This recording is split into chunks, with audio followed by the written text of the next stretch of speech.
আসসালামু আলাইকুম। আশা করি সকলেই ভালো আছেন। অনুবাদ আর্তুগল ইউটিউব চ্যানেলের আরো একটি ঐতিহাসিক ভিডিওতে আপনাকে স্বাগতম।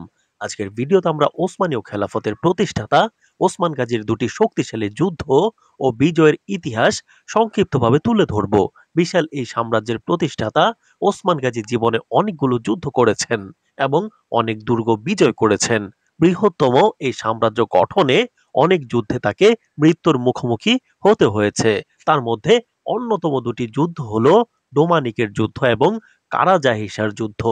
এই দুটি বিজয় ওসমান গাজীর রাষ্ট্র প্রতিষ্ঠার ভিত্তিকে মজবুত করে। সুতরাং আসুন সংক্ষিপ্তভাবে এই দুটি যুদ্ধের ইতিহাস জেনে নেওয়া যাক। সেই সাথে আমাদের চ্যানেলে এখন থেকে নিয়মিত ওসমান গাজীর যুদ্ধগুলোর ইতিহাস নিয়ে ভিডিও আপলোড হবে ইনশাল্লাহ। সুতরাং সাবস্ক্রাইব করে সাথে থাকুন। শুরুতেই আলোচনা করব ডোমানিকের যুদ্ধ নিয়ে। ওসমানীয়দের ইতিহাসের তৃতীয় যুদ্ধ ছিল ডোমানিকের যুদ্ধ। ডোমানিক অঞ্চলটি মূলত কাই বসতির অধিকৃত একটি অঞ্চল ছিল। 1287 সালে ডোমানিকের আকমেশেদ এলাকায় এক রক্তক্ষয়ী যুদ্ধ সংঘটিত হয়। তখন ওসমান গাজীর দুই পুত্র আলাউদ্দিন এবং ওরহান মাত্র শৈশবকাল অতিবাহিত করছিলেন। ইনেগুল দুর্গের গভর্নর আয়া নিকোলা ও সেনাপতি কালানোজ এ যুদ্ধে খ্রিস্টান বাহিনীর নেতৃত্ব দেয়। তারা এই অঞ্চলটি জুলুম করে দখল করতে চাচ্ছিল, কিন্তু ওসমান গাজী ও তার সৈন্যদের কাছে খ্রিস্টান সেনাবাহিনী পর্যদুস্ত হয়। তারা অঞ্চলটি দখলে নিতে ব্যর্থ হয়। ওসমান গাজী এই যুদ্ধে তার সাহসিকতার চূড়ান্ত উদাহরণ দেখিয়েছিল। এই যুদ্ধে বিজয়ের কারণে ওসমান বে গাজী উপাধিতে ভূষিত হন। যুদ্ধে লড়াইরত অবস্থায় ওসমান গাজীর ভাই সাবচি বে শহীদ হন।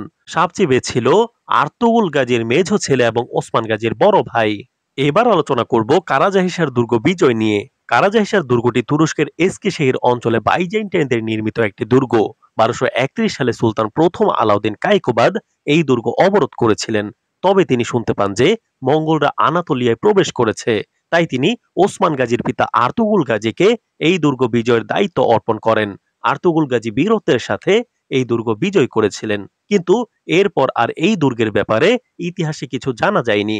এতটুকু জানা গেছে যে 1284 সালে আর্মেনিয়ান বেলির যুদ্ধ, 1285 সালে কুলুচাহিসারে পরাজিত হওয়ার পর ইনেগুলের গভর্নর আয়া নিকোলা কারাজাহিসারের গভর্নরের সাথে জোট বাঁধেন। বাইজেন্টাইন ভূমিগুলো ফিরিয়ে আনতে তারা বদ্ধপরিকর ছিলেন। এমনকি ডোমানিকের যুদ্ধে কারাজাহিসারের গভর্নরও যোগ দিয়েছিলেন। এ থেকে বোঝা যাচ্ছে যে কারাজাহিসার আবারও খ্রিস্টানরা দখলে নিয়েছিল। ডোমানিকের যুদ্ধের পর 1288 সালে অবরোধের মাধ্যমে ওসমান গাজী কারাজাহিসার জয় করতে সক্ষম হয়েছিলেন। এখানে সর্বপ্রথম দুইটি গির্জাকে মসজিদে রূপান্তর করেন। শহরে একজন কাজী ও সেনাপ্রধান নিয়োগ করেন। এই শহরকে তিনি বাইজেন্টাইনদের বিরুদ্ধে তার সেনা ঘাঁটি হিসেবে ব্যবহার করতে শুরু করেন। এবার আলোচনা করব এই দুটি বিজয়ের পর তৎকালীন সেলজুক সুলতানের প্রতিক্রিয়া কি ছিল কায়ীদের উপর। সেলজুকদের সিংহাসনে তখন সুলতান তৃতীয় আলাউদ্দিন কাইকোবাদ। এই বিজয়ের সংবাদ তার কানে পৌঁছালে তিনি অত্যন্ত খুশি হন। তিনি ওসমান গাজীকে সম্মানিত বিজয়ী এবং সীমান্ত প্রধান ওসমান শাহ উপাধিতে ভূষিত করেন। তাকে কুলাচাহিসার, কারাজাহিসার, সৌগুদ সহ অত্র অঞ্চলের গভর্নর হিসেবে ঘোষণা দেন। তাকে এস্কেশেহির ও ইনোনো এই দুটি অঞ্চলও দান করেন। ওসমান বেকে সকল ট্যাক্স থেকে অব্যাহতি দেন। কোনিয়া থেকে ওসমান বের জন্য একটি সোনার যুদ্ধ পতাকা, যুদ্ধে বাজানোর জন্য বিশেষ প্রকারের ড্রাম, একটি সোনার তলোয়ার ও 1 লাখ দিরহাম প্রেরণ করেন। সুলতান উক্ত অঞ্চলে জুমার নামাজে ওসমান বের নামে খুতবা দেওয়া এবং তার নামে মুদ্রা চালু করার অনুমতি প্রদান করেন। ফলে ওসমান গাজী তখন একজন অঘোষিত সুলতানে পরিণত হন।